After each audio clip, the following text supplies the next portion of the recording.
So we're here with John Sindler. You live in, or your school is in Mountain View. It's Mountain View Middle School in Howard County, Maryland. Yep, Mountain View Middle School, Mountain and, View, right? and it's in Howard County, specifically Marriottsville.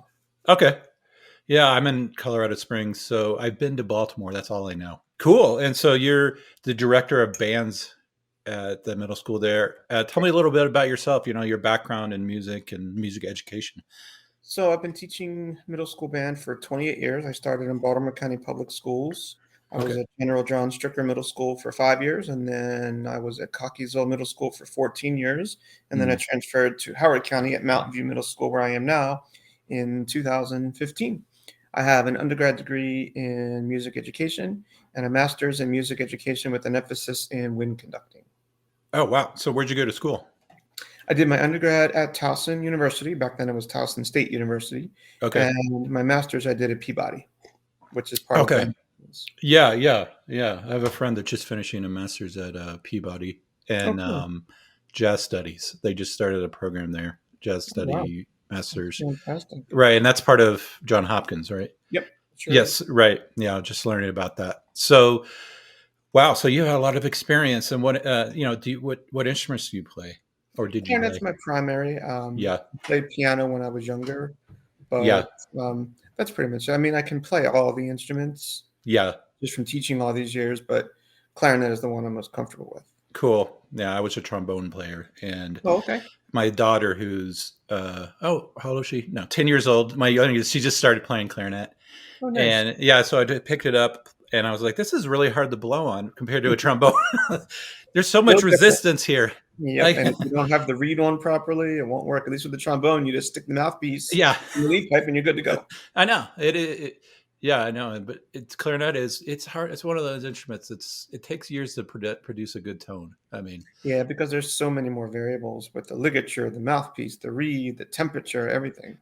And then you're doing middle school. Are you, I remember back when I did a middle school, that was sixth grade was the first year the director was teaching everybody to play an instrument. And so no. In Howard County, they start in fourth grade. See, that's what they do here in Colorado. So you're not having to. So they're coming in, most of the kids, with some knowledge of how to hold the instrument and at least. So what's your, as a lifelong musician, I like to ask people about their personal experience with auditions. I like to talk to people like you because you have experience auditioning yourself and running auditions. And so you have two different perspectives. Do you remember back to when's the last time you auditioned for something? I mean, the last time I auditioned for something on my clarinet was probably when I was still an undergrad.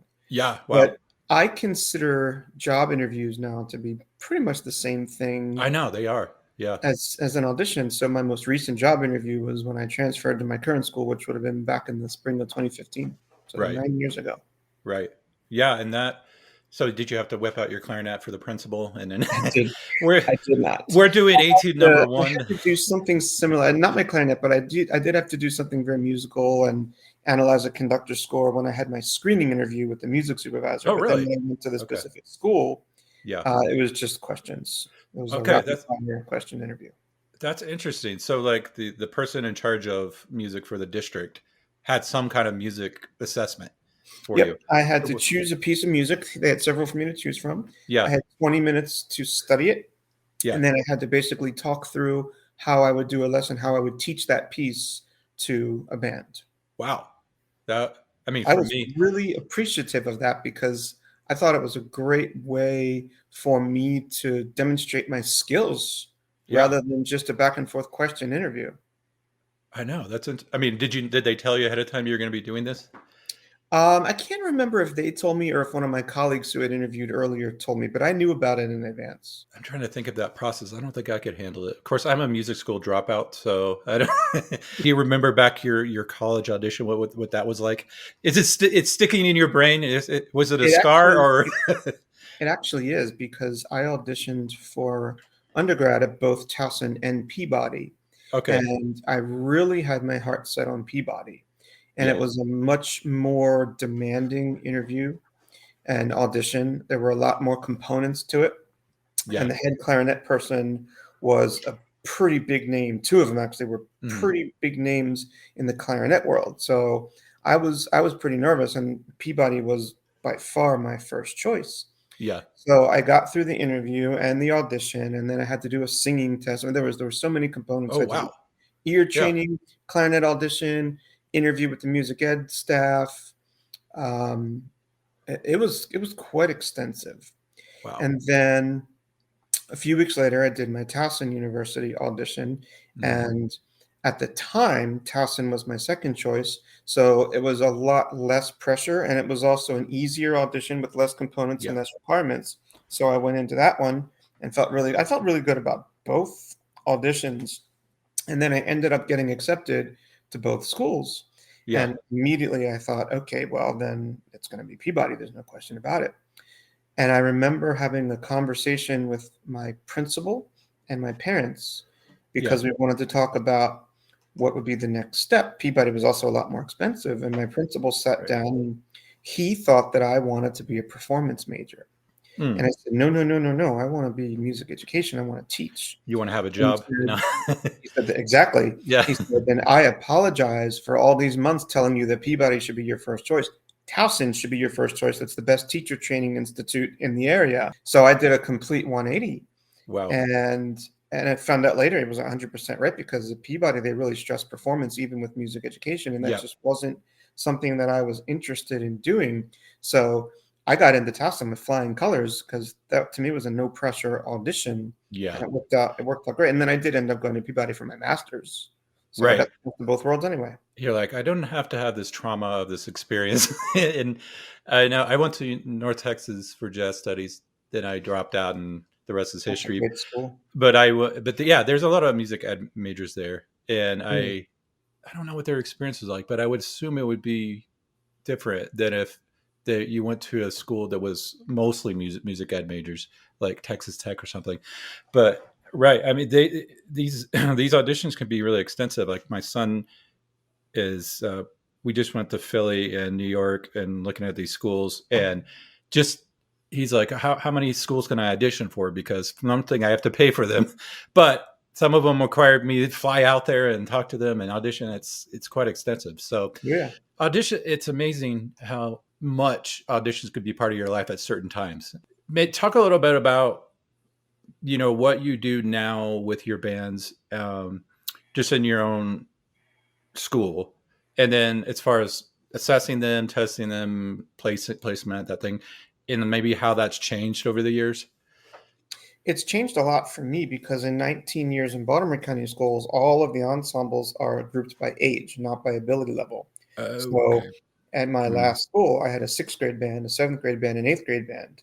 Mm. And it was easier on the scheduling for the school, but it wasn't really what was in the kids' best interest, because I had some very, very strong sixth graders, Right. and I had some very, very challenged eighth graders who would have benefited from the easier music, and they wouldn't let me make any of those changes. Yeah. And it was also a lot of work, because if I wanted to have, let's say, an auditioned honors band at the school, that had to be done extracurricular. So I was after school almost every day. And they gave Yeah. me a nice stipend, and it was great, but it was just so much work. Well, when Yeah. I interviewed for Howard County schools, I knew that their ensembles are ability based. Okay. And therefore there was no need to do any after school activities other than a jazz band. I do have a jazz band. But it's so much better for the kids to be, and we have three ensembles, and therefore we have a lot of flexibility where we can place them, and we can Right. meet almost all their needs. I've got about a third of my kids are capable of playing collegiate level music, so I have a very, very advanced band. Wow. Then Yeah. we also have a very typical middle school band where that's just the perfect level for them, and Right. that's the music they do. And then we have another group that's in between, so it works out fantastic. And we have a second band director at the school. I'm not the only one, and she Right. teaches the beginner level band and general music, and I do the two other bands. So the kids are coming in, like you said, they're coming in where they already have knowledge of how to play something usually. For the Yeah, most part, but for we most do of it. allow kids to come in who don't have the experience. We Okay. don't make it a requirement that they've played for 2 years. We do Right. take beginners, and we explain to them up front that this is gonna mean a lot of work on your part, because your other peers have Right. 1, 2, maybe even 3 more years experience than you do, and most of the time, they rise to the challenge, and occasionally they don't, and they discover that realize that it's not the best placement for them. So how do you, every year, do you do an audition to place them? Mhm. So Mhm. what's the process for that? So for my two bands, which are the more advanced groups, Mhm. I have one exam that they all do, and it counts as their final exam for the year and their band placement audition for next year. Okay. So it's excerpts from music that we're going to perform next year. It's scales and it's sight reading. Then for the beginner level band, which is not all beginners, but they play the easiest of all the music, we offer a second choice for an exam. We call it exam A and exam B. Exam B is easier music, less requirements on the scales, and easier sight reading. And the way that it works is if a student does exam A, then they are automatically eligible to be in any of the three bands. But if they Okay. do exam B, then they're only eligible to be a member of concert band 1 or concert band 2. So if they're a concert band 1 Okay. student, they can move up to concert band 2 to the next level of music band, but they cannot go to the most advanced group. Okay. Wow, I'm impressed. This is really organized and intentional. So It took me a number of years to get yeah, it. I was going to ask you, like, how did you It's figure out evolved over this? the years. Yep. Yeah, I'm sure in the past you just had one set of Well, when I started at the school, music. there were only two bands, and our numbers have grown to where we had to have three. Okay. So that changed things. And then the very first year that we had three bands, we still did one final exam. And the kids who were in the beginner level band really, really struggled. And we ended up having to curve the grades substantially just for Okay. them to be able to pass the fourth quarter. So that's when we came up with the idea right around the pandemic that we need to offer an easier exam for Right. them. So we have 68, 69 students in that concert band 1, and I would say Wow. probably 10 or less are going to choose exam A, and the rest are all going to do exam B. At the middle school level in your district or region, whatever, are they doing honor bands? Um, Mhm. so what do they have available to them like every year?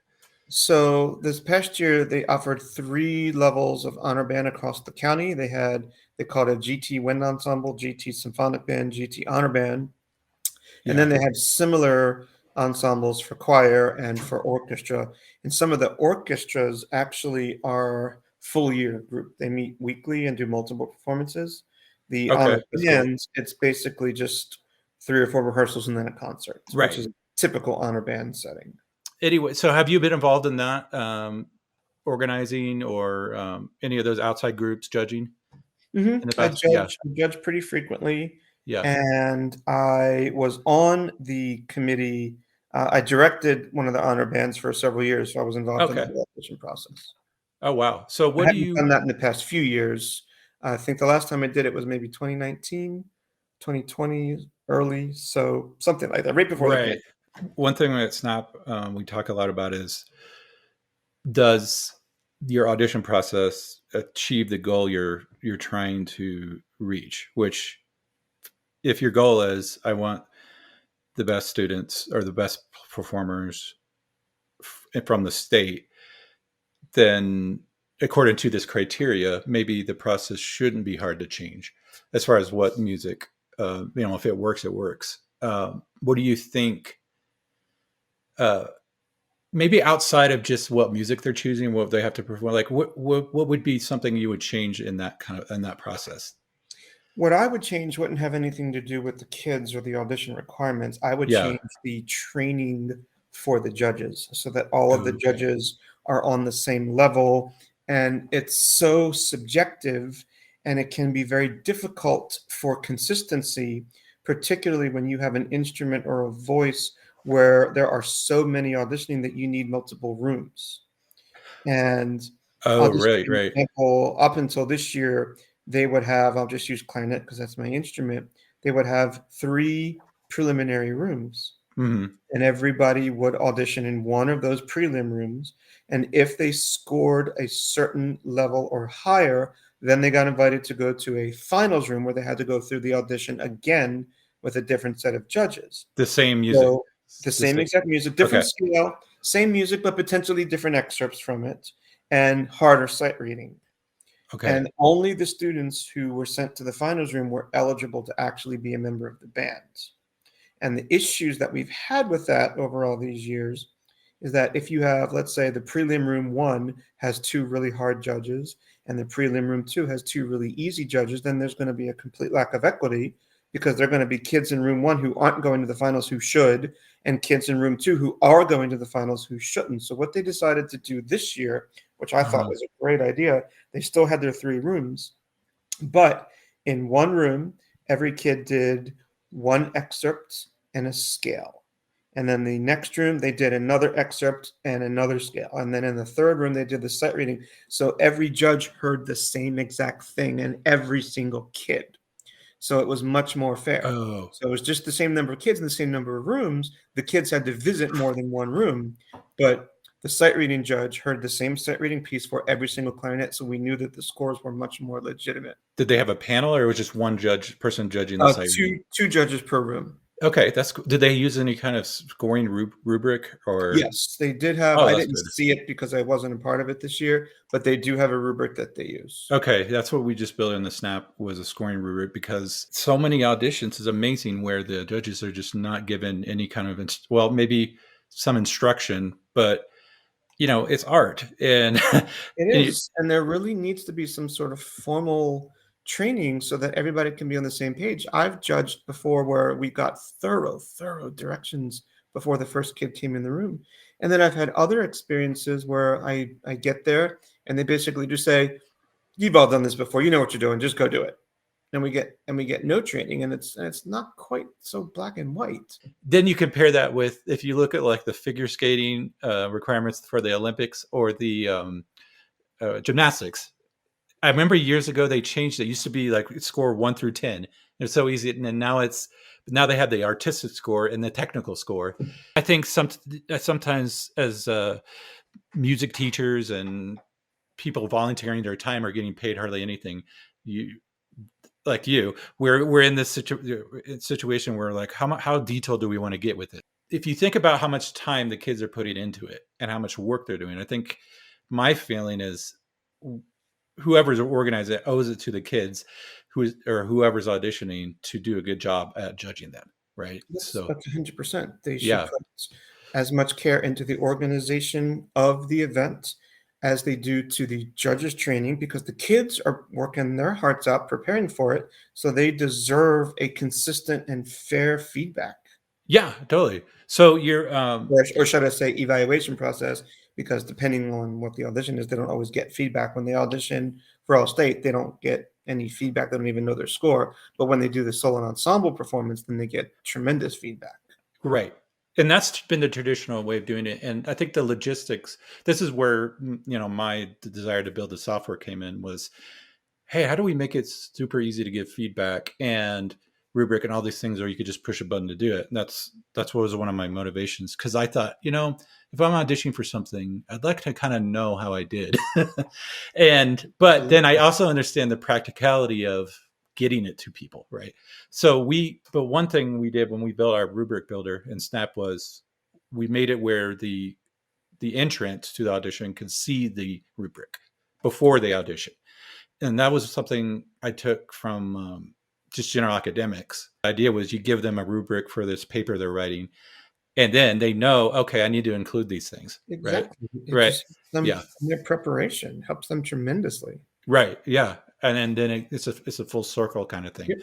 What do you think, besides judging, anything else that we could improve, like in the process, to maybe serve the kids better, or just make it easier for them?